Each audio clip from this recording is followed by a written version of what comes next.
keadaan jiwa kita, hati kita, perasaan-perasaan kita sudah lebih dulu bahkan pernah dirasakan oleh Nabi Muhammad SAW. Kalau Anda pernah gelisah, Nabi dulu pernah gelisah. Kalau Anda bahagia, Nabi juga pernah bahagia. Kalau Anda merasakan kekhawatiran, Nabi dulu pernah khawatir. Dan miniatur kehidupan kita sudah dicontohkan dalam perjalanan kehidupan Nabi Muhammad SAW agar kita bisa belajar mengatasi problematika kehidupan. Allahu Akbar, kalau beliau tidak diutus oleh Allah, kita tidak tahu bagaimana cara menyelesaikan pemetaan kehidupan kita hingga dengan saat ini. Bahkan satu ketika pernah beliau kemudian dalam masa yang telah panjang berdakwah, qadarullah kemudian ada wahyu yang jeda datangnya tidak seperti biasanya. Biasanya datangnya cepat, berganti hari turun wahyu, ganti pekan turun wahyu.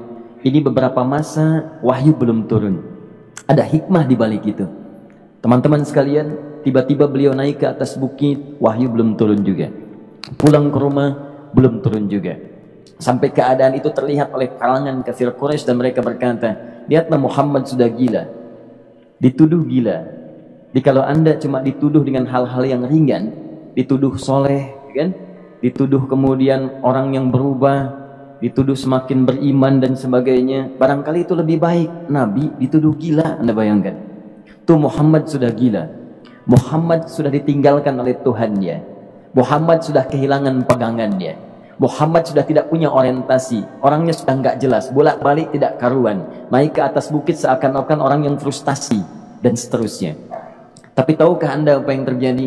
Setelah berbagai cacian, makian, tuduhan macam-macam diterima oleh Nabi SAW, lantas tibalah masanya Allah menurunkan satu surah, bahkan disandingkan dengan surah yang lainnya. Bersandinglah dua surah ini secara bersamaan turun, surah ke-93 dan surah ke-94-nya, terkait berkelindan memberikan satu harapan yang sangat panjang. Kata Allah, wadduha wal laili idza saja ma wadda'aka rabbuka wa ma qala walal akhiratu khairul laka minal ula walasawfa yu'tika rabbuka fatarda alam yajidka yatiman fa'awa ووجدك ضالا فهدى ووجدك عائلا فأغنى فأما اليتيم فلا تقهر وأما السائل فلا تنهر وأما بنعمة ربك فحدث. Ya Muhammad, saya bersumpah dengan waktu duha. Kalau kita baca dengan ilmu balaghahnya, itu bukan sekedar sumpah mengilustrasikan waktu duha. Karena di ilmu balaghah itu nanti ada 3 turunan ilmu. Ada disebut ilmu ma'ani, ilmu mencari kata-kata sehingga ungkapannya sesuai untuk disampaikan. Mana kata-kata yang tepat untuk disampaikan dalam konteks yang ingin dibicarakan. Itu ma'ani namanya. Kemudian setelahnya ada ilmu bayan. Bagaimana mengemas kosakata yang bagus ini sehingga bisa disampaikan dengan jelas. Orang tidak bingung menerimanya, paham maksudnya. Kemudian setelah itu kadang-kadang jelas kalimatnya, tapi kedengarannya tidak indah. Woi, rapatkan, woi, apa belum paham juga? Rapatkan saf. Memang jelas, tapi nggak ngenakin. Maka bagaimana caranya disampaikan dengan jelas, tapi hati kita terasa nyaman. Memuji, terasanya nyaman diserahkan kepada Allah, tapi ada kebahagiaan. Disampaikan tidak terasa tergurui, diperintahkan serasanya diberikan jalan untuk mendapatkan kebaikan. Maka yang ketiga disebut dengan ilmu badi' namanya. Ilmu menghiasi kalimat yang disampaikan sehingga terasa dengan nikmat. Turunannya nanti ada majaz namanya. Mengambil sebuah kalimatnya untuk diposisikan pada kalimat yang nyaman disebut dengan kinayah turunannya. Maka teman-teman, kata Allah, wadduha, diterjemahkan demi waktu duha. Bukan sekedar waktu duha. Karena duha itu ada cahaya yang indah. Dirasakannya enak. Antum keluar waktu duha kan enak tuh. Berjemur, kata orang Sunda moyan gitu kan. Datang, bahkan sampai dianalisis ada vitamin D-nya bisa terasakan. Ya, kemudian setelah itu ada kenikmatan, enak suasananya. Seakan-akan dunia milik sendiri, yang lain numpang. Wah, nyaman keluar itu. Baik, jadi wadduha itu ingin bersumpah mengilustrasikan waktu kenyamanan yang pernah dilalui. Kalau dalam bahasa tafsir yang luasnya, saya bersumpah Muhammad, demi segala kenikmatan yang pernah engkau rasakan dalam hidupmu, seperti engkau merasakan cahaya duha itu. Engkau pernah senang, saya bersumpah dengan kesenanganmu. Engkau pernah tenang, saya bersumpah dengan ketenanganmu. Engkau pernah nyaman, saya bersumpah dengan kenyamanan yang pernah engkau rasakan. Wal laili idza saja. Dan aku pun bersumpah demi gelapnya malam. Demikian terjemahannya. Bukan sekedar gelapnya malam, saja itu sesuatu yang pekat. Ya, ini belakang kelihatan agak gelap nih. Untuk memberikan proyek, kesini aja Pak, saya cuma ngasih contoh ini. Contoh. Saya bukan mengeluh, bukan, ingin memberi contoh. Ya, contoh pada ilustrasi yang mau saya sampaikan. Nggak apa-apa, biarkan saja. Saya mau contoh kasih kata saja. Ya, ini belakang agak gelap untuk memproyeksikan cahaya ke sini. Tapi yang mau saya sampaikan, kalau gelapnya begitu pekat, semua cahaya ini nggak ada. Cahaya nggak ada nih, sama sekali tidak kelihatan. Saya mau tanya pada Anda, beraktivitasnya mudah atau sulit? Mudah nggak menemukan sendal Anda di luar? Belum tentu. Menemukan jalan keluar pun belum tentu mudah. Anda mesti meraba-raba jalan.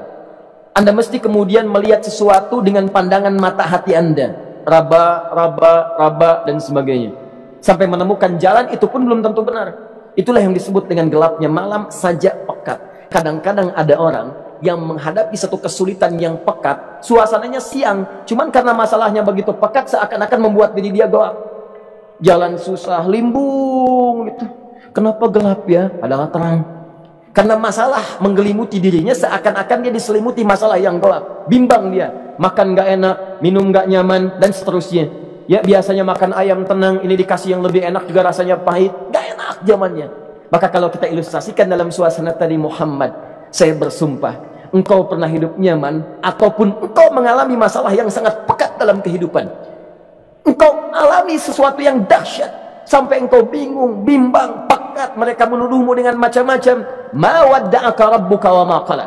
Saya pastikan kepadamu, dalam keadaan nyamanmu seperti dulu, ataupun engkau bimbang seperti sekarang, Tuhanmu tidak akan pernah meninggalkanmu ataupun menuduhmu gila. Orang-orang yang dekat dengan Allah Subhanahu wa ta'ala, maka Allah akan menjaganya, baik dalam keadaan yang tenang dan nyaman, ataupun dalam kesulitan yang luar biasa. Walal akhiratu khairul laka minal ula. Nanti saya akan tunjukkan kepadamu, jika kamu telah tabah dan sabar menerima cacian mereka, menerima tuduhan mereka, nggak apa-apa, ini kan muqaddimah. Masa kamu masih panjang. Kamu masih panjang dalam berdakwah, kehidupan kamu masih panjang membawa tugas dan misi. Kalau kamu belum bersabar pada yang sekarang, bagaimana dengan yang di masa depan? Tapi saya pastikan kepadamu, jangankan yang seperti ini, masalah pekat yang paling hebat pun kamu akan hadapi, yang membuat kamu sedemikian sulit lebih daripada ini, yakinkan pada jiwamu, aku tidak akan pernah meninggalkanmu. Ini prinsip dalam kehidupan kita. Jika Anda menggantungkan hidup kepada Allah, Anda bersandar dengan baik kepada Allah, maka ayat ini akan mengatakan, teman-teman sekalian, Allah tidak akan pernah meninggalkan Anda dalam setiap kehidupan Anda. Nanti, sekarang perjuangan, kata Allah, walal akhiratu khairul laka minal ula. Nanti saat kamu tiba di akhirat, saya akan tunjukkan kepadamu ada yang lebih hebat yang tidak pernah kau rasakan sebelumnya saat di bumi. Tidak akan ada lagi kesulitan yang kamu hadapi, tidak akan ada lagi cacian yang kamu kemudian hadapi, tidak ada lagi kemudian tuduhan yang kemudian kamu rasakan. Aku akan berikan apapun yang kamu inginkan sampai kamu puas. Wala sawfa yu'tika rabbuka fatarda. Nanti kamu pengen apapun, aku berikan. Kalau saufa masih ada jeda, ya. Kalau bahasanya wa yu'tika mungkin seketika. Tapi ketika mengatakan saufa, artinya bukan saat ini Muhammad. Sekarang pun aku berikan, tapi nanti yang di akhirat aku berikan sampai kamu merasa puas. Ayo minta apa saja. Hadir, hadir, hadir, hadir. Tapi yang paling indah, kalau kamu tidak percaya, alam yajidka yatiman fa'awa. Cobalah ingat, kalau sekarang sedang susah, coba ingat dulu. Bukankah saat kamu yatim, aku yang merawat sampai kamu tidak merasakan kegelisahan itu? Lahir bapak tidak ada, aku cukupkan dengan kakek. Kakek meninggal, aku hadirkan ibu dan paman hadir di sekitaranmu. Ibu meninggal, ada kakek. Kakek meninggal, ada paman. Dan Khadijah hadir di sekitaranmu. Bukankah aku rawat pada saat itu? Wajadaka dhallan fahada. Kamu sedang bingung, sedang susah, bukankah sering aku berikan petunjuk kepadamu? Wajadaka ailan fa'aghna.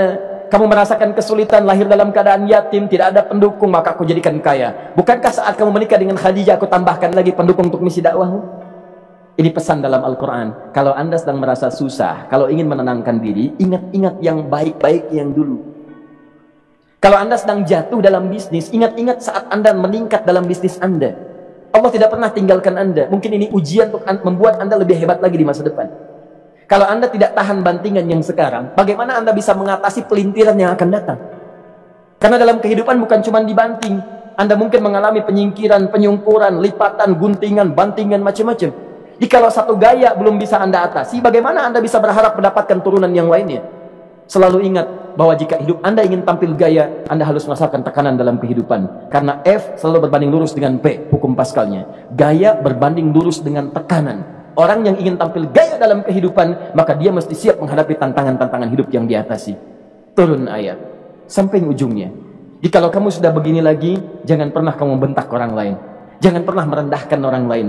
Karena Allah pun menjaga setiap hamba sepanjang ia mendekat kepadamu. Setelah itulah turun kemudian surah Al-Insyirah. Alam nashrah lakas sadrak. Antum kenal Nabi Musa? Baik. Tapi agak lumayan lah. Tadi saya di Soreang kenal Fir'aun. Di sini Musa. Baik, alhamdulillah. Perhatikan ya, dahsyatnya pemberian Allah kepada Nabi Muhammad SAW. Nabi Musa alaihi salam, dan sering kali kita bacakan untuk memohon kepada Allah, Rabbi syrahli sadri. Perhatikan baik-baik. Ini keunggulan Nabi Muhammad SAW dibanding Nabi Musa alaihi salam. Dua-duanya Nabi, Rasul, tapi masing-masing punya keistimewaan. Musa, Nabi, berdakwah, memohon kepada Allah kelapangan hati. Rabbi syrahli sadri. Ya Allah, tolong lapangkan hatiku nih. Kenapa mesti lapang? Karena pasti Musa merasakan nih, saya tahu betul karakter Fir'aun. Belum apa-apa sudah memaki. Kalau orang yang hatinya tidak lapang, tidak akan tahan dengan makian, keluarlah kemudian balasan yang tidak digambarkan sebelumnya. Firaun itu kasar. Kasarnya bukan sekedar kasar, bahkan saking kasarnya bisa berujung pada eksekusi kematian. Saya contohkan tadi di sore yang ini, saya nggak suka dengan rambutnya nih, kata Firaun. Bukan nyuruh nyukur, Mas, tolong pisahkan kepala dari badannya. Gitu gayanya tuh Firaun. Ya, bukan nggak ngenakin, susah dengan Firaun itu. Jadi kalau belum apa-apa datang Musa ke situ, hatinya tidak seluas samudra, hatinya tidak lapang, cuman seluas gelas, tidak akan sabar menerima cacian Firaun. Begitu datang dicaci, dasar anak gak tahu diri, gak tahu malu, sudah saya rawat begini. Ya Allah, saya bosan dengarnya, matiin aja sekarang. Musa Nabi berdoa dikabulkan. Cuman kalau Firaun kemudian ajalnya misal wafat pada saat itu, tidak akan jadi contoh kepada kita untuk kekinian. Bagaimana orang yang bebal untuk bertobat kepada Allah Subhanahu wa ta'ala. Bagaimana penyimpangan dalam kedudukan. Bagaimana dia kemudian akrab dengan pengusaha yang gelap. Di pengusaha gelap berpartner dengan penguasa zalim. Sudah ada dari dulu. Pengusahanya disebut dengan Qarun. Kemudian mohon maaf, ya, yang pemimpinnya disebut dengan Firaun. Tokoh intelektualnya disebut dengan Haman. Makanya cerita ini komplit di Quran. Sudah ada. Di setiap persoalan dalam kehidupan masyarakat disebabkan tiga hal yang berkolaborasi. Kalau bukan penguasa zalim, berpartner dengan pengusaha gelap, ditopang oleh intelektual yang sembrono. Itu persoalan. Jadi kalau ada sekarang intelektual menyalahgunakan kepintarannya, dia terlambat, sudah ada Haman dulu. Dan gak usah bersaing, dia bisa bikin piramida, Anda belum tentu bisa membuatnya. Kalah Anda, masih kalah hebat. Ya, jadi kalau dititipkan sesuatu jangan disimpangkan. Yang ingin saya sampaikan, Musa mengatakan Rabbi syrahli sadri. Nabi berangkat berdoa dikabulkan oleh Allah. Nabi Muhammad belum minta, turun ayat Alam nashrah laka sadra. Yang ini minta Rabbi syrahli sadri. Nabi Muhammad alam nashrah laka sadrak. Muhammad, mulai dari peristiwa sehingga engkau akan lebih sabar lagi menerima tantangan-tantangan dakwah. Mulai sejak itu jangankan dimaki, dilempar batu di Taif. Dari Mekah pergi ke Taif dengan Zaid kemudian. Sampai di Taif mendapatkan sesuatu yang tidak dibayangkan sebelumnya. Kalau cuma dihentikan saat mengajar, wajar. Ini dilempari batu. Anda bayangkan? Bisa kebayang nggak? Lempari batu tuh. Dilempar. Zaid jadi tameng, berdarah-darah, kemudian mundur. Mundur, beristirahat di bawah tepian pohon. Begitu beristirahat, datang malaikat penjaga dua gunung. Turun malaikat dengan kesal mengatakan, Ya Rasulullah, mud yadaika ilas sama. Ya Rasulullah, angkat tanganmu ke langit, minta kepada Allah, aku angkat dua bukit di Taif, aku himpit keduanya. Aku himpit penduduk Taif dengan dua bukit itu. Apa jawab Nabi? Karena sudah mendapatkan kelapangan, ketenangan, belajar dari peristiwa-peristiwa tadi, indah jawabannya. Lah, katanya, tolong jangan lakukan. Innahum qaumun la ya'lamun. Mereka belum paham saja. Mereka belum mengerti. Tolong jangan lakukan. Aku bermohon kepada Allah. Boleh jadi nanti di masa depan akan ada hamba-hamba terbaik yang lahir dari bumi Taif ini. Kemudian beliau berkata, Rabbi, ila man takilluni? A'ila qaribin yu'limuni am ila ba'idin yu'dhini fa ana radin ma lam taghdab ilayya. Ya Allah, kemana lagi engkau akan utus aku untuk berdakwah setelah peristiwa ini? Apakah tempatnya lebih dekat aku jangkau sekarang, tapi di situ aku akan disakiti lagi? Ataukah jaraknya masih jauh, tapi di tempat itu aku akan dizalimi lagi? Aku ridha ya Allah dengan itu semua, asalkan engkau tidak marah kepadaku. Asalkan engkau tidak marah kepadaku. La haula wala quwata illa billahil aliyil azim. Begitu kelapangan itu muncul, ridha dengan ketetapan dan siap, tabah, kuat, hadir dalam jiwanya. Tiba-tiba turun undangan, tunaikan Isra dan Mi'raj. Diangkat status